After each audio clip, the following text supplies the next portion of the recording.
BJP सांसद हर्ष महाजन का बयान भी सामने आया। उन्होंने हिमाचल सरकार को लेकर बयान दिया है। कहा कि हम चाहे तो आज ही सरकार गिरा सकते हैं।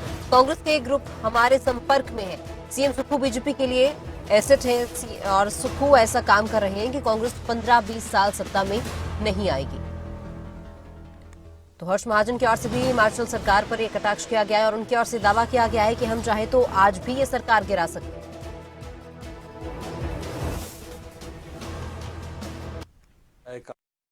हम कोई भी फैसला करेंगे हिमाचल के लोगों के हित में करेंगे।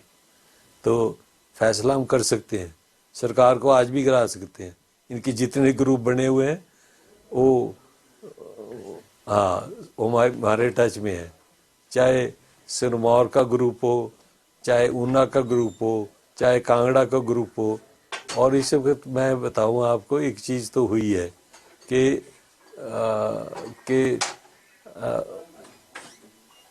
अब हमारे पास पिक एंड चूज भी है, किसको लें किसको ना लें। पर लेकिन क्या हम सरकार को गिराना चाहेंगे, क्या सुक्खू जी को रहने देंगे? इसलिए कि सुक्खू जी हमारे लिए एसेट है। वो ऐसा काम कर रहे हैं कि 15-20 साल सरकार कभी कांग्रेस की आएगी नहीं दोबारा।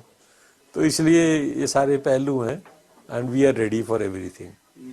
स्पीकर साहब तो खैर फॉरेन टूर हुए हैं, 9 विधायक गिराने की बात कर रहे हैं कि मेरे ख्याल स्पीकर साहब ने तो कहाँ कहा होगा, he is a very honourable and learned man.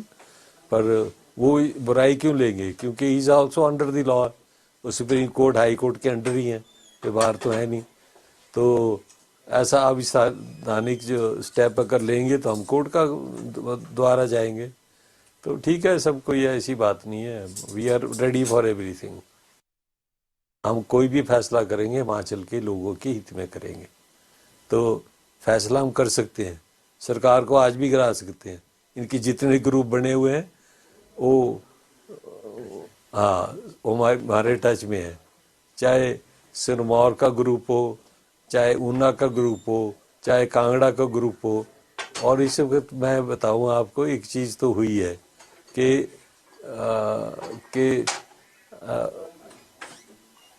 अब हमारे पास पिक एंड चूज भी है, किसको लें किसको ना लें। पर लेकिन क्या हम सरकार को गिराना चाहेंगे, क्या सुक्खू जी को रहने देंगे?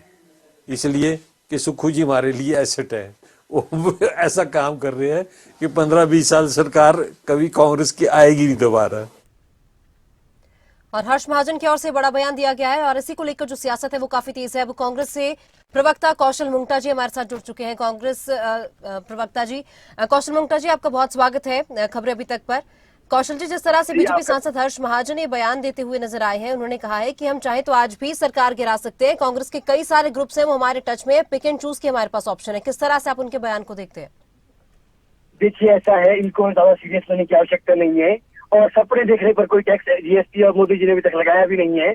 और रही बात हमारी सरकार को जो गिराने की या इनके पक्ष इनके साथ जो है बहुत सारे लोगों के संपर्क की, तो ये ख्याली पुलाव है। ये 5 साल इनको जनता ने इसी के लिए रखा हुआ है कि तुम जो है ये ख्याली पुलाव पकाते रहो। इससे पहले ऑपरेशन लोटस की बात आई, उसके बाद भी सरकार नहीं गिरा पाए। हम लोग चुनाव में जीत करके आए। तो इन लोगों को ये जली हुई रस्सी है, खिसियानी बिल्ली खंभा नोचे वाली बात है। इनको पूरी छूट है, ये 5 साल लोकतंत्र घटा करने का काम करे, ऐसे सपने बुनते रहे। हमारी सरकार ना केवल 5 साल रहेगी, और अभी जो ये कह रहे थे कि 15-20 साल तक नहीं आएगी, जयराम ठाकुर जी यही कहते थे जब वो सत्ता में थे, तो यही कहते थे कि हम 15-20 साल तक हारेंगे नहीं। आज उनका जो है घमंड जो है जनता ने उस चुनाव में भी तोड़ा, विधानसभा के चुनाव में भी तोड़ा, उसके बाद नगर निगम के चुनाव में भी हारे। तो मेरा कहने का तात्पर्य ये है कि लोकतंत्र की चुनी हुई सरकार है, 40 हमारे विधायक है, कोई माइकल कांग्रेस सरकार को नहीं गिरा सकता। हम पूरा 5 साल चलाएंगे, उसके बाद लोकतंत्र का जो जवाब होगा वो जनता देगी, ना कि भाजपा के अंदर कांग्रेस से भागे हुए लोग इसका जवाब देंगे।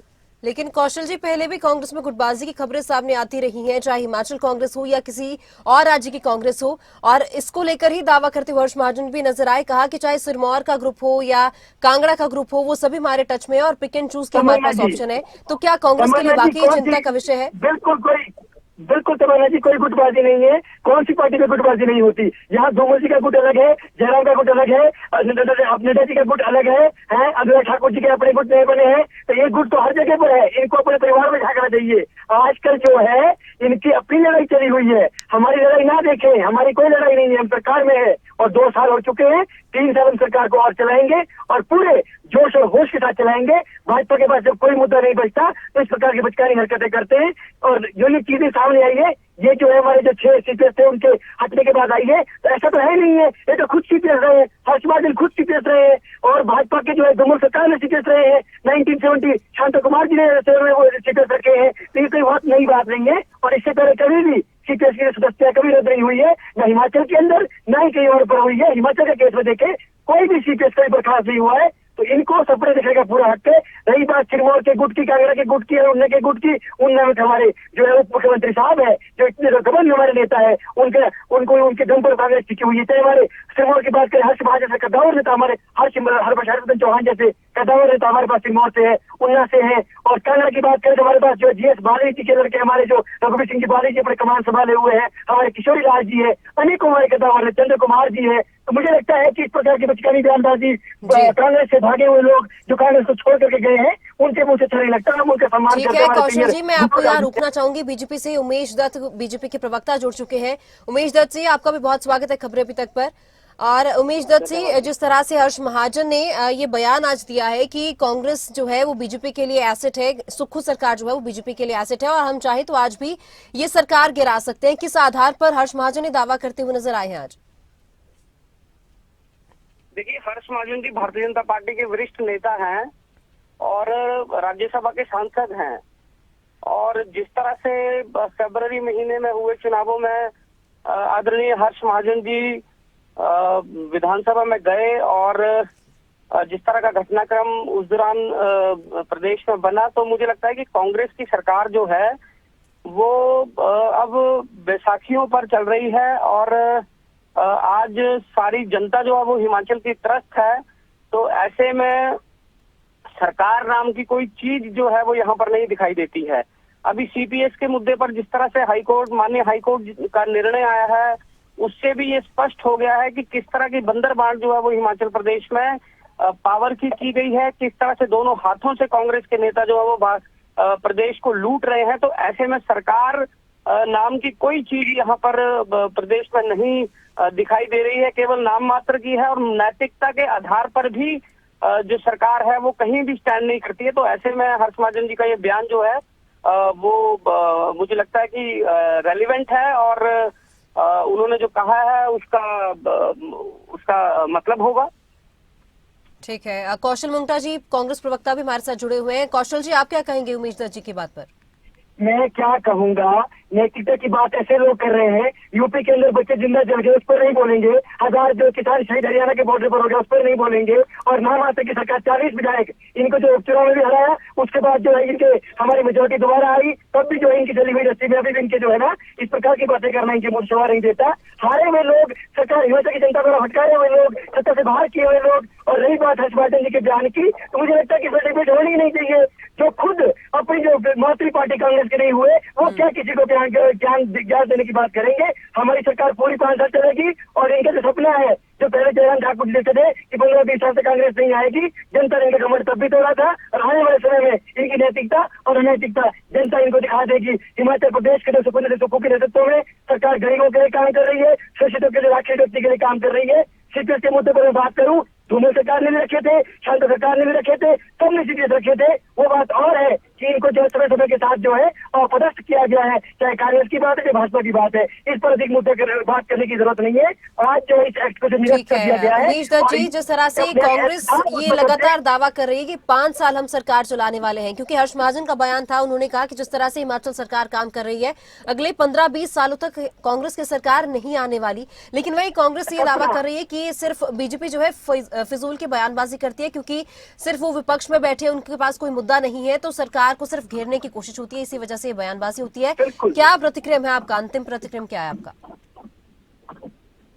आप मुझसे पूछ रहे हैं जी?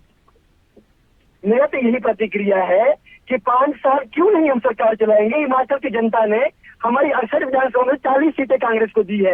ये कहाँ का प्रश्न है? ये उमेश जी, लोकतंत्र आपसे की सवाल किया है हत्या करने मैंने। वाला प्रश्न है। ठीक है जी उमेश जी, आप जी जी बोले बोले।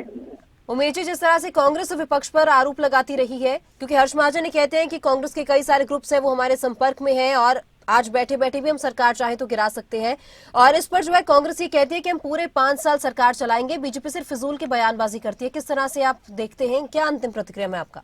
देखिए 2 दिन पहले जो माननीय हाई कोर्ट का निर्णय आया है, किस तरह से बंदर बांट, मैंने पहले भी विषय उठाया कि किस तरह से हाई कोर्ट ने तुरंत उनको समाप्त किया है। आगे आने वाले समय में और जो कैबिनेट रैंक जो मुख्यमंत्री जी ने बंदर बांट करके रखी है, उन पर भी तलवार लटकेगी। उनकी भी सदस्यता और ये जो सीपीएस है, इनकी भी सदस्यता जाने की जो संभावना है वो बनी है। ऐसे में सरकार नाम की चीज कहाँ है? यहाँ पे सरकार नाम की चीज नहीं है। 10 गारंटियां जो लेकर आई, गारंटियां भी पूरी नहीं कर पाए आप, एक भी गारंटियां पूरी नहीं कर पाए। सरकार नाम की कोई चीज नहीं है। आगे आने वाले समय में सरकार गिर सकती है। ठीक है कौशल जी, उमेश जी से मैंने सवाल पूछा था, उमेश जी को आप बोलने दें। प्रदेश में अगर इस तरह का कुछ और ठीक है, इस पूरे मामले पर बहुत शुक्रिया आप दोनों का हमारे साथ जुड़ने के लिए। उमेश जी आपका भी शुक्रिया, कौशल मुंगटा जी आपका भी शुक्रिया।